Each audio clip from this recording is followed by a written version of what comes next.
Hello everyone, a very good afternoon to all of you. Hope all of you are doing well and welcome to everyone in SST NCERT series.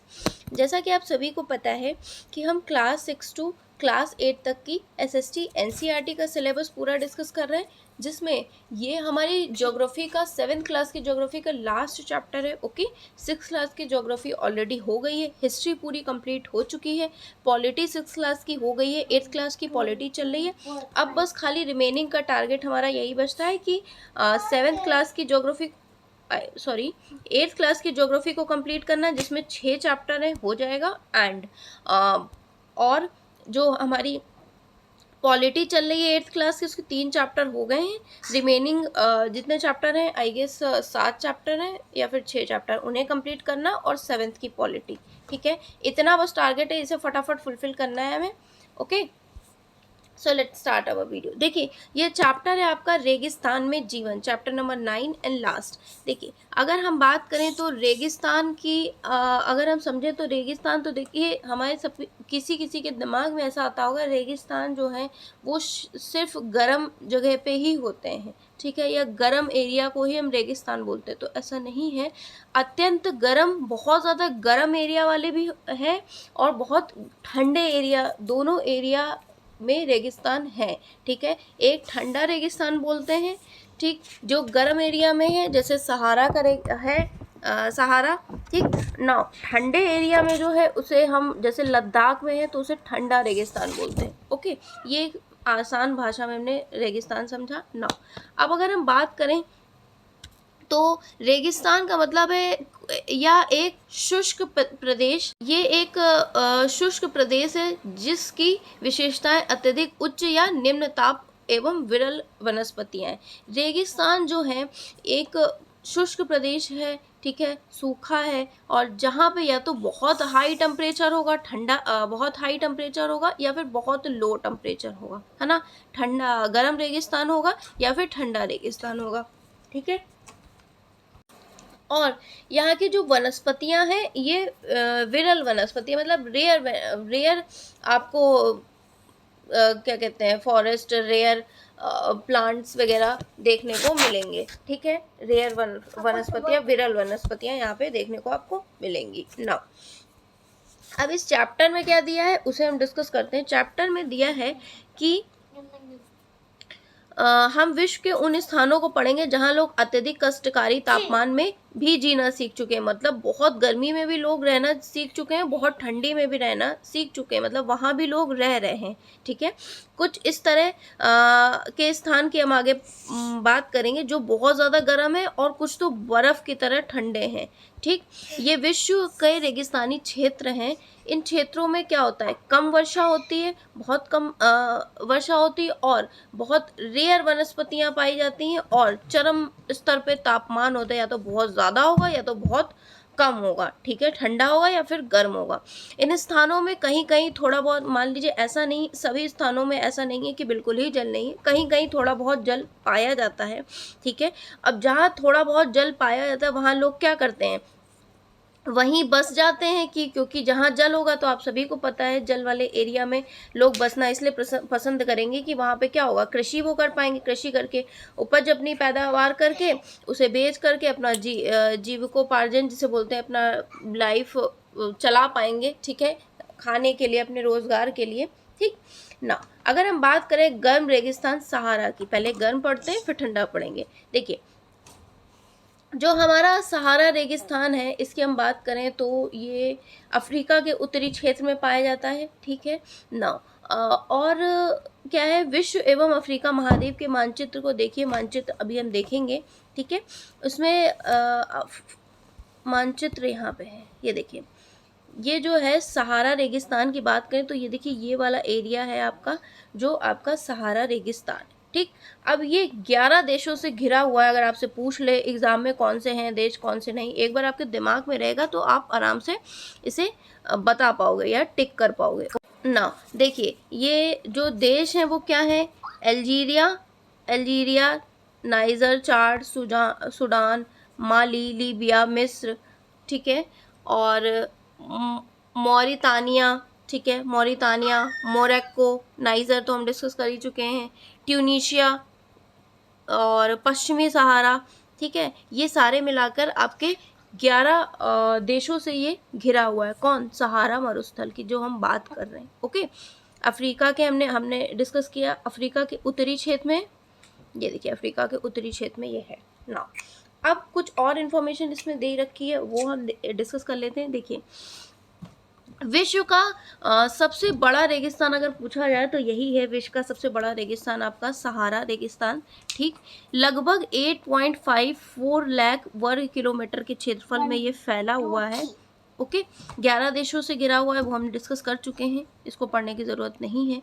अब अगर हम बात करें तो रेगिस्तान के बारे में सोचते समय आपके मस्तिष्क में तुरंत ही रेत के दृश्य उभरते होंगे, परंतु सहारा मरुस्थल जो है वो बालू की विशाल परतों से ढका हुआ है।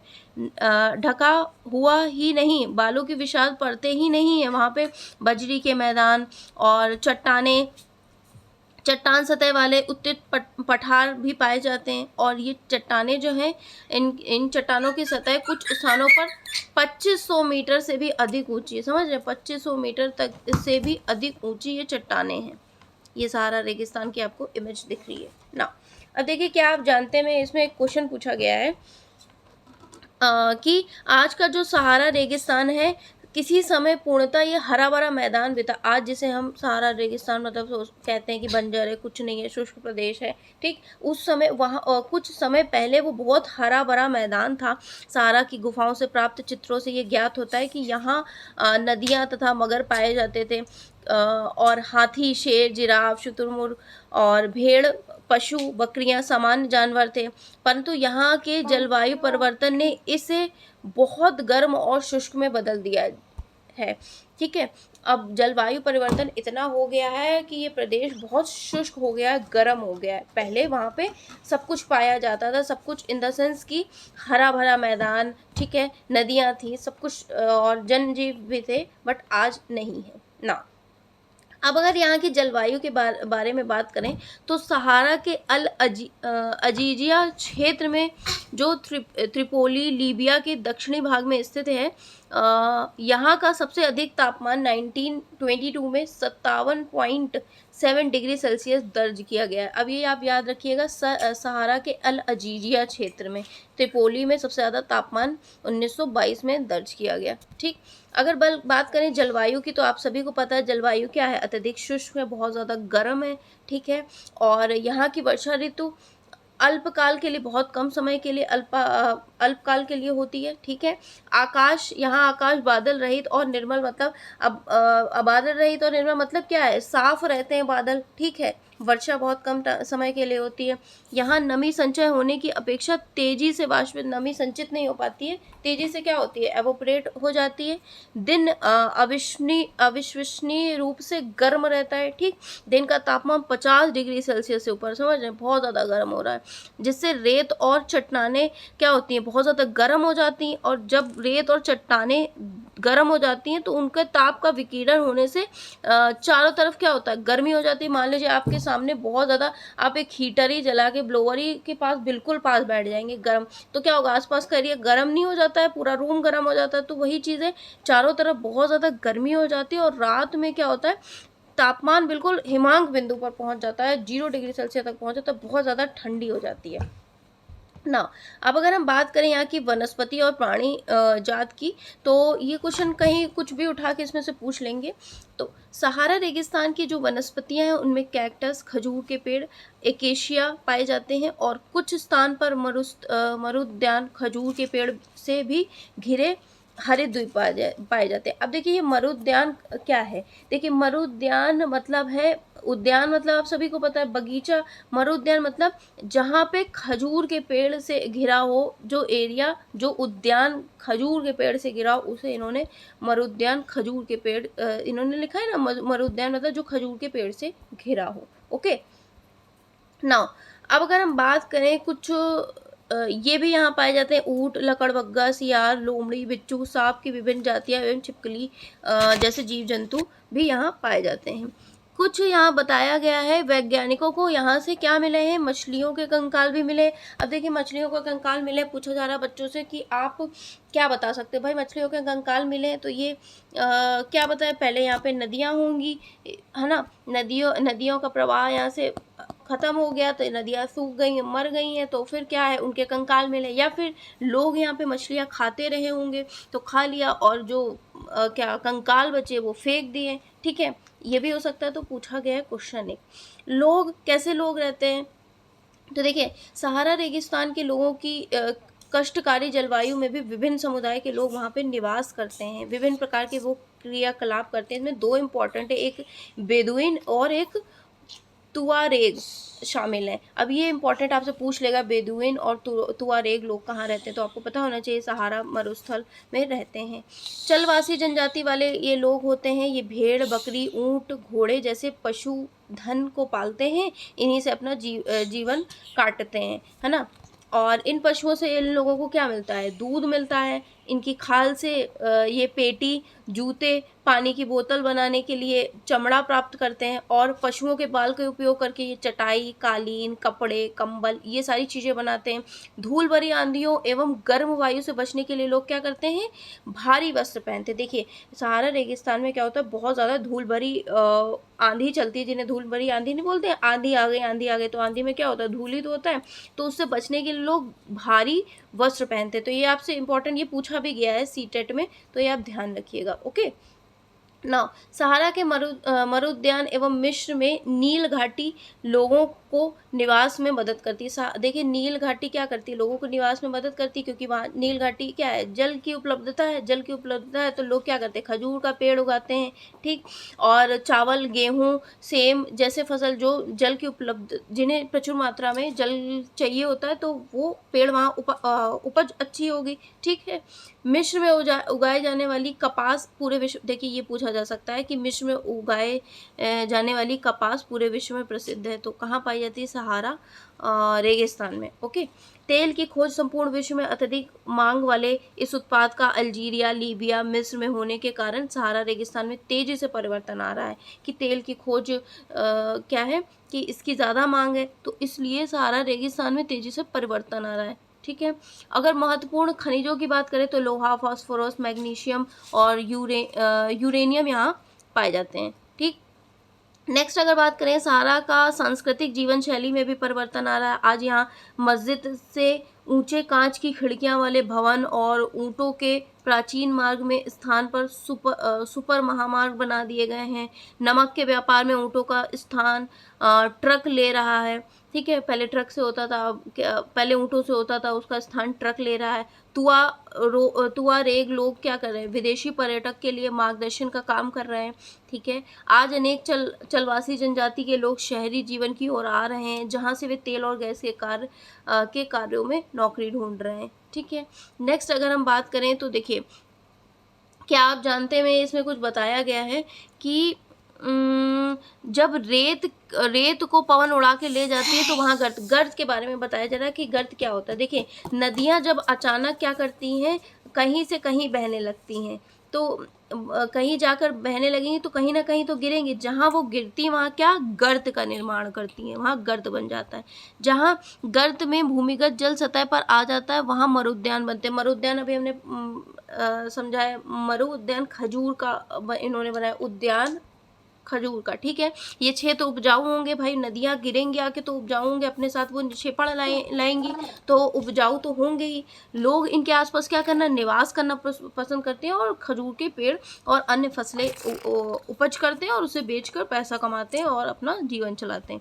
कभी कभी यह मरुद्यान असामान्य रूप से बड़ा भी हो सकता है। मोरक्को, अब ये इंपॉर्टेंट, ये पूछा जाने वाला क्वेश्चन है, मोरक्को में टेफ्लिलालेंट मरुद्यान ऐसा है जो कि एक विशाल मरुद्यान है। अब आप याद रखिएगा, मोरक्को में टेफ्लिलालेंट, ठीक है, एक विशाल मरुद्यान है, ठीक है, जो 13,000 वर्ग किलोमीटर के क्षेत्र में फैला हुआ है। अब मोरक्को में टेफ्लिलालेंट, याद रखिएगा ये। अब ये तो हमने डिस्कस कर लिया, अब हम ठंडा रेगिस्तान डिस्कस करते हैं। ठंडा रेगिस्तान यानी कि लद्दाख। देखिए ये जम्मू कश्मीर के पूर्व में बृहत हिमालय, आप देख सकते हैं जम्मू कश्मीर है, जम्मू कश्मीर के पूर्व में जम्मू कश्मीर है, जम्मू कश्मीर के पूर्व में बृहद हिमालय में ये फैला हुआ है। क्या? ठंडा रेगिस्तान, यानी कि लद्दाख, लद्दाख की बात हो रही है ना। अब अगर कुछ हम बात करें इसके, देखिए इसके उत्तर में क्या है, काराकोरम पर्वत श्रेणियाँ, काराकोरम पर्वत श्रेणियाँ हैं, और दक्षिण में क्या है, जास्कर, और दक्षिण में कौन सी हैं, जास्कर, जास्कर ये दिख रही हैं, और काराकोरम, काराकोरम यहाँ पे है, और यहाँ पे जास्कर दक्षिण में है। और अगर हम बात करें, लद्दाख से होकर अनेक नदियां बहती, जिसमें सिंधु, लद्दाख में अनेक नदियां बहती जिसमें सिंधु नदी की अपनी प्रमुख मान्यता है। ठीक है, ये नदियां गहरी घाटियां या महाखड्ड गर्ज का निर्माण करती हैं। कहीं न, जैसे मान ली यहाँ से बह रही, यहाँ से बह रही है, ठीक है, नदियां अचानक कहीं ना कहीं से बहती हैं और कहीं ना कहीं जाकर गिरेंगी, जहाँ गिरेंगी वहाँ क्या करती हैं, गर्त का निर्माण कर लेती हैं। ठीक है ना, इसमें क्या दे रखा है, इसको देख लेते हैं। ठंडा रेगिस्तान है, ठीक है, काराकोरम उत्तर में और दक्षिण में जास्कर, ठीक है। सिंधु नदी की महत्वपूर्ण विशेषता, ये भी डिस्कस कर चुके हैं हम।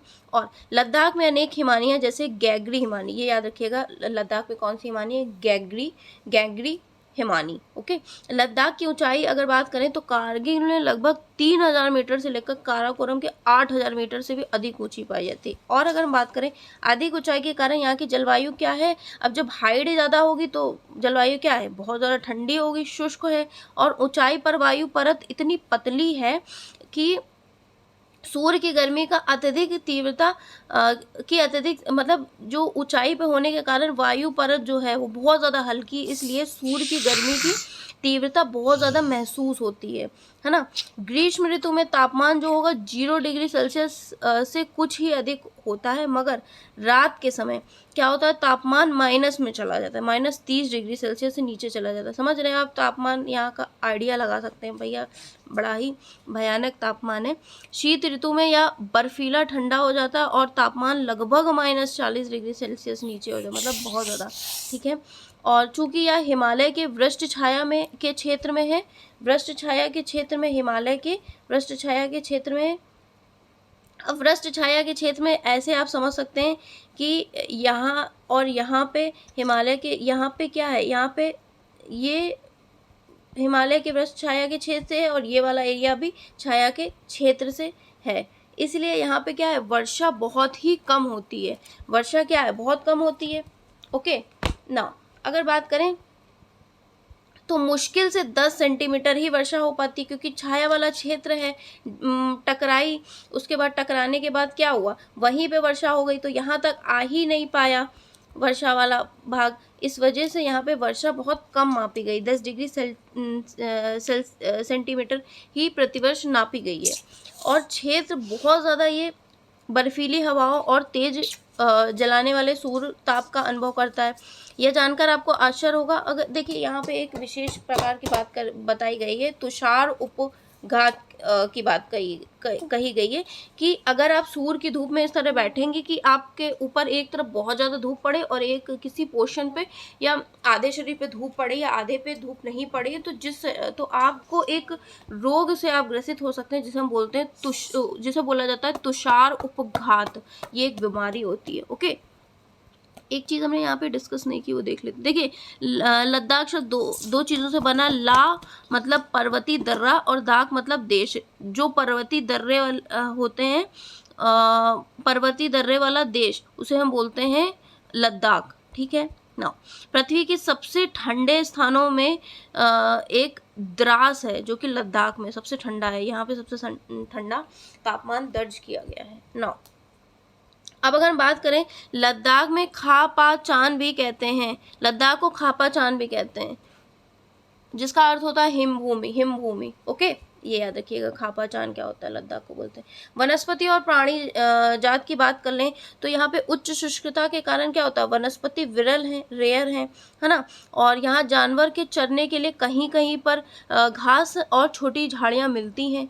घाटी में शरपत, विलो, पॉपुलर उपवन देखे जाते हैं। ग्रीष्म ऋतु में सेब, खुबानी, अखरोट जैसे पेड़ होते हैं। और लद्दाख में पक्षियों की विभिन्न प्रजातियां पाई जाती हैं, जिनमें रॉबिन है, रेड स्टार्ट है, तिब्बती स्नेकॉक है, रेबॉन है, ह्यूप है, यहाँ पे पाए जाते हैं पक्षी।